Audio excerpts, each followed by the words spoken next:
And Nandita Dagar has been following the story closely. She joins us now from New Delhi with more.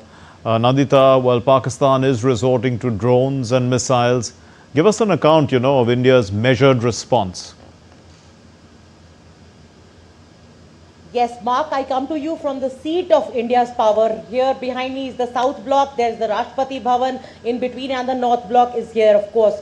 India is still, the majority of India is sleeping peacefully as our soldiers, airmen and our sailors are giving it their utmost. So that, and they are not sleeping at all, as we very well know by now, that on the night of 8th to 9th May, as this Foreign Ministry briefing by our Foreign Secretary Mr. Vikram Misri, as well as Wing Commander Vyomika Singh and Colonel Sophia Qureshi brought out, that more than 300 to 400 unmanned aerial vehicles were disabled and neutralized by the Indian air defense system in around 36 locations, ranging from Leh in the Union Territory of Ladakh to Sir Creek in Gujarat, which includes the frontage in Rajasthan, Punjab, the LOC north of Pir Panjal as well as south of Pir Panjal, places like Uri, Poonch, Mendar, places in Kashmir such as Tangdar and Kupwara. So how was that made possible? That was made possible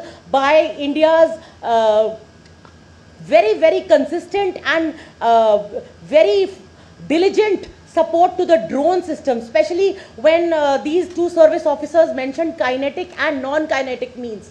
Kinetic is when these drones are intercepted by our air defense system, and for that you have to load the S-400 Triumph missiles, which India purchased from Russia in 2019, 18, 19, and might I add, despite and withholding a lot of pressure from the US, because the US had threatened India not to buy them from Russia under the CAATSA, which is countering American adversaries through the Sanctions Act.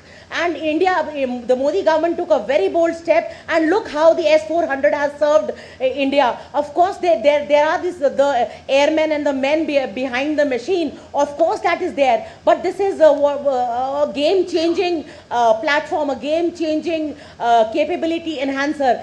That, along with the Barak 8, which are strategic relationship with Israel has ensured. Now we have, as our sources tell us, that out of the 5 squadrons, 3 are on our northern and western borders. They acting along with the Barak and our homegrown, home-designed Akash surface-to-air missile and our loitering munitions. Now, non-kinetic means also they mentioned. That is how we jammed these drones using electromagnetic waves, cut off their command and control, their connection with their command and control system to their motherships. So over a sustained period of time, considering that drones, cyber warfare, robotics is the warfare of the future, the Modi government has invested in S-400s and these drones. Yes, of indeed, course, Nandita. The two officers all. Yes, yes, Nandita. Yeah, I'll come back to you, Nandita. Yes, we also have Vishal with us from Srinagar. Vishal, now, Pakistan has long resorted to ceasefire violations along the LOC. What additional precautions have been taken by the people living close to the LOC and the international border?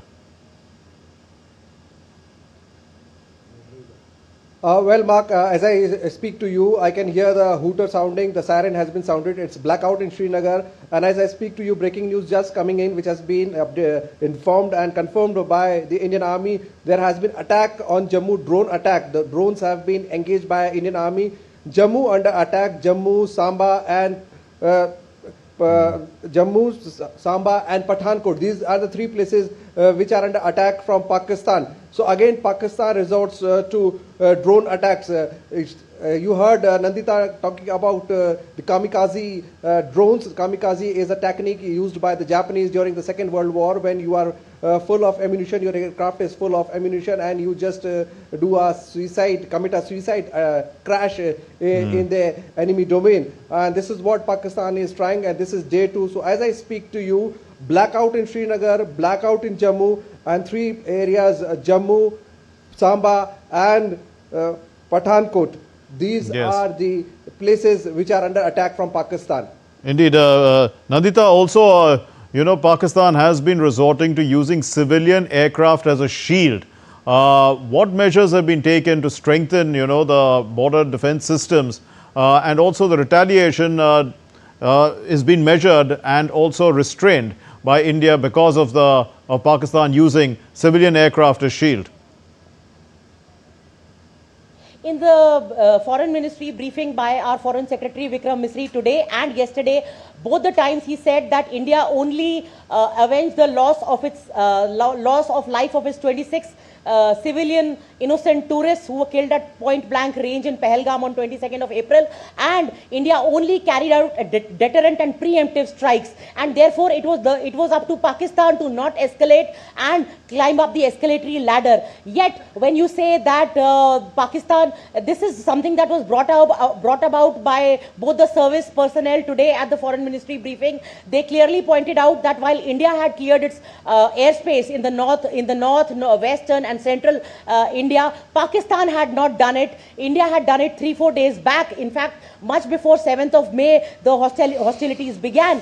And the reason for that is that Pakistan was using civilian passenger jets as human shields. They believed that India would not retaliate, India would not target its air defense installations if its civilian air defense, if its passenger jets are in the air, as these two service personnel brought out with documentary evidence of Flight Radar 24 printouts where they showed that Pakistani passenger jets were still flying, and they were hoping against hope that India would restrain itself, because they obviously know that India is not a rogue state, just as Pakistan is. Pakistan can use people as human shields. It does not even claim the dead bodies of its soldiers in the Kargil war. It disowns them. So it is not actually surprising that it did not ensure any air clearance over its airspace. We'll leave it there. Thank you very much, Nandita Dagar and Vishal Barristow, for joining us. And Vishal, do take care.